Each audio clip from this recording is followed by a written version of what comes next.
Իմ հայրիկս է 1919 թվի ծնունդ է, ծառայել է 7 տարի, որովհետև հենց ծառայության ժամը անցավ, սկսվեց պատերազմը, ֆինական կամպանիայի ժամանակ վիրավորվել է, հետո ծառայեց արդեն, դե վիրավոր էր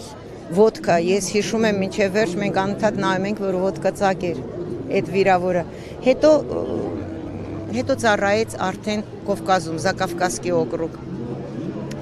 Իմ պապայիս ամենահետաքրքիր, շատ բան չէր պատմում, բայց ամենահետաքրքիրը գիտեք ինչ էր, որ պատմում էր, որ իրանք անգամ չգիտեին ինչ էին անում, Ռոստովից մինչև Տեհրան, իրենք գրում էին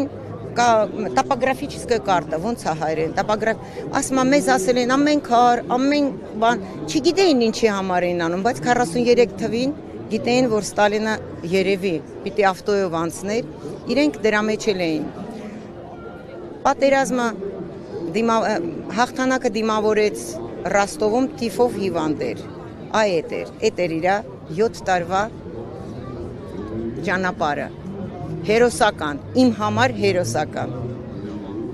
Ինչ կցանկանաք երիտասարդությանը, չմոռանալ հաղթանակի մասին։ Միանշանակ, մենք որպես ազգ գոյություն ունենք այնքան, ինչքան որ հիշելու ենք մեր հերոսներին։ Իսկ հերոսը սպիտակ ու սև չի լինում, հերոսը հերոս է։ Շնորհակալություն։